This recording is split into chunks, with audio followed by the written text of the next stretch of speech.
We've got a beautiful loaf of challah bread, and I've got a couple of I've got half a teaspoon of garlic. I've got some chives that I'm gonna be chopping up. This is about how many that I'm gonna be getting. It's probably gonna be a good tablespoon, a heaping tablespoon of chives. You can use green onion if you don't have chives. I've got 2 cups of cheddar cheese. I've got 6 eggs. I've got 1 pound of Jimmy Dean sausage. You can use the spicy one as well. Last time I did this, I used spicy, but I've just got regular Jimmy Dean sausage. I've got, let's see if you can see it, I've got 6 slices of cooked bacon that I'm gonna be crumbling up as well. And then I've got 2 cups of milk. And then I'm gonna be using a couple of ounces of cream cheese. This is the whipped cream cheese. I would suggest you either using whipped cream cheese or the Philadelphia cream cheese for this dish. It just works out a lot better. I'm also gonna be using salt and pepper and a couple of tablespoons of Worcestershire sauce.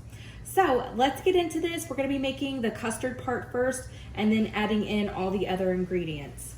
So I'm gonna move some of this stuff around. I'm gonna chop up my herbs and then we'll be right back.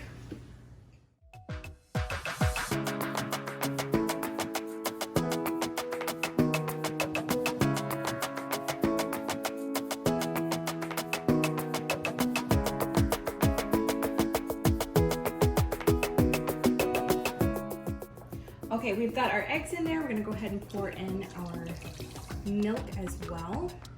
We'll have dashes of the Worcestershire sauce in. I can open up the cap. There we go. Got our pepper. This is all to taste. Any of the seasonings is to taste. I mean, you can change up the seasoning completely as well. And if you wanted to do more of a southwestern style, you can put in green chilies at this point in there, or maybe some sauteed onion and bell pepper. That's really good as well.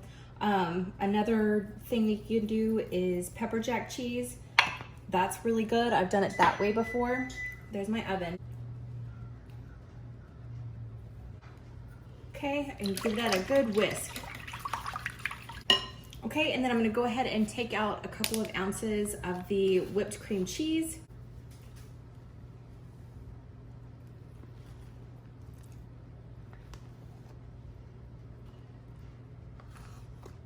And that's about how much I use. I did get this to room temperature as well. Okay, I'm all done getting the custard part done. I lost some patience and decided to switch from the whisk just to go on ahead and do with my hand mixer. And by the end of it, you'll have some froth on top, but that is perfectly okay. That's normal. We're just trying to get as much of the cream cheese little bits broken down, and I succeeded with that. It took a good 5 minutes straight of just beating it with the hand mixer. So I'm gonna get this put away real quick. Okay, and then you can go ahead and put in your chives. I'm gonna reserve a little bit for the topping once it's done baking. Go ahead and put in my sausage, and then the bacon. Okay, give that a little bit of a stir in. I tried to drain as much of that grease off as I could, but that'll be all right.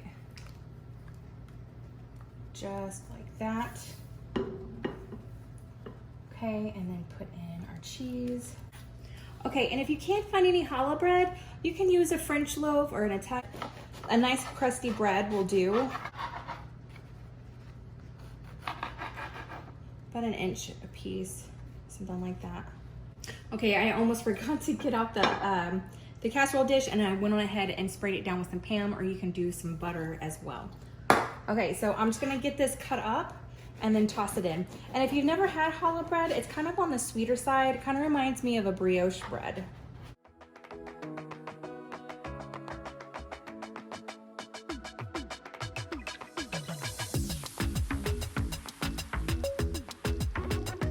All you do is just pour your mixture on top, kind of squish it down a little bit, and then you're gonna pop it in the oven at 350, anywhere from 25 to 35 minutes. And if it starts to look like it's kind of burning on top, just go on ahead and put a little bit of foil on top until the middle part comes out clean with a toothpick. That means all of the egg mixture is nice and firmed up.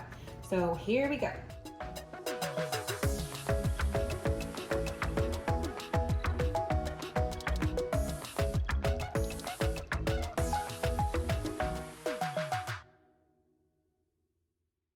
Okay, now that we've got the egg mixture in there, just give it a little bit of a toss in, and then you're gonna wanna just let it set for about, I would say 10-15 minutes.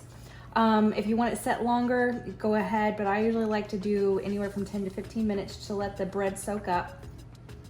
Okay, it has been resting for a good 15 minutes, so I'm gonna go ahead and pop it into the oven, and I'll be back once it's done.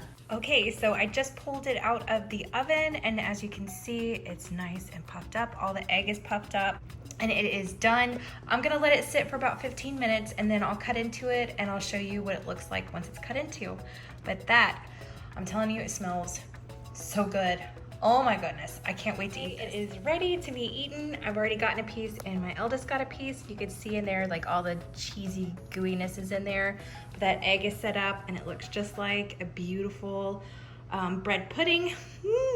It's so good. I really do hope you try out this recipe, and thank you so much for watching, and I'll see you in my next one. Bye y'all.